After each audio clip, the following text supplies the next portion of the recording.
Garibaldina Valpeio. Gli ospiti bloccano la capolista sul pareggio. Come da pronostico però la Garibaldina sblocca già al quarto con una punizione di Xeca. Al 15esimo Dalla Valle cerca di scuotere i suoi ma colpisce la traversa. Nella ripresa riparte meglio il Valpeio ma il portiere giallorosso è attento e non concede altro. Al 65esimo Panizze viene atterrato in area e dal dischetto Mirone non sbaglia. Gli ospiti rimangono in 10 al 75esimo, ma l'assedio garibaldino viene stoppato dalla difesa ospite. Nei 6 minuti di recupero ci provano ancora i locali ma senza fortuna. Finisce 1-1. Leno Azzurra. Convincente prestazione per la Leno. La partita è sempre nelle mani dei padroni di casa, che attaccano con continuità e la sbloccano all'intervallo con Michele Pezzato, attento nello sfruttare uno scivolone del difensore. Ci mette poco lo stesso Pezzato a raddoppiare a inizio ripresa e a chiudere virtualmente la partita, toccando quota 10 nel listino marcatori. La Leno cerca il gol della sicurezza con decisione, ma Michele Pezzato tra i vari non riesce a metterlo a segno. L'Azzurra reagisce con un moto d'orgoglio nelle fasi finali, ma perde Piffer per espulsione. Vittoria della Leno per 2-0. Marco Cristore.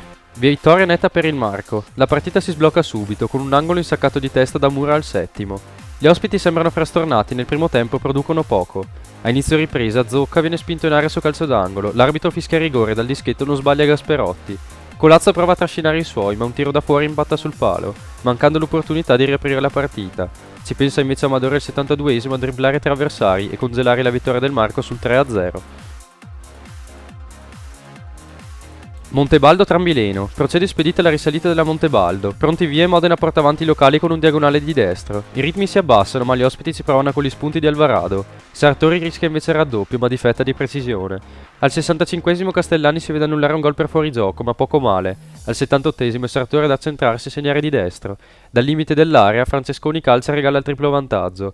Il Trambileno reagisce solo nel recupero con il gol di Gallo, ma al 95esimo l'arbitro fischia la fine, finisce 3-1. Sacco San Giorgio Spor Maggiore, vittoria esterna sofferta per lo Spor. Una partita equilibrata sulla carta fa fatica a sbloccarsi nella prima frazione. Il bello arriva nel secondo tempo. Al 61esimo Marco Tanel porta avanti i suoi, ma al 65esimo è già tempo di esultare per il pareggio di Tonuzzi su punizione.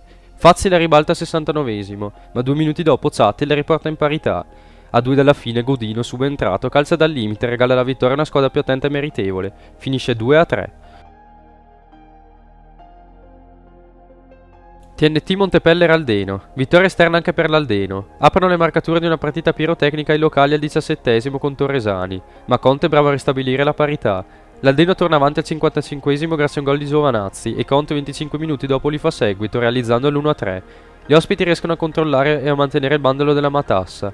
All'87esimo però arriva il gol della speranza per la TNT, ma c'è poco tempo per organizzare un assalto e nel mente l'arbitro fischia la fine. Termina 2-3. Volano Dolasiana. Il Volano vola in testa alla classifica. Il vantaggio lo ottengono i locali al quarto con Muollo. Al settimo la difesa ospite non riesce a evitare un tiro da fuori di Baldo, che insacca il 2-0, e Jupi accorcia le distanze con un bel dribbling e tiro. Muollo firma invece la sua doppietta personale con un bel gol a 25 dalla fine, mentre il 4-1 arriva su un tapino un minuto dopo. Un rigore di Venturini permette di accorciare al 71esimo, ma il Volano mette a segno il 5-2 finale nel recupero, con Maffei bravo a smarcarsi su un cross.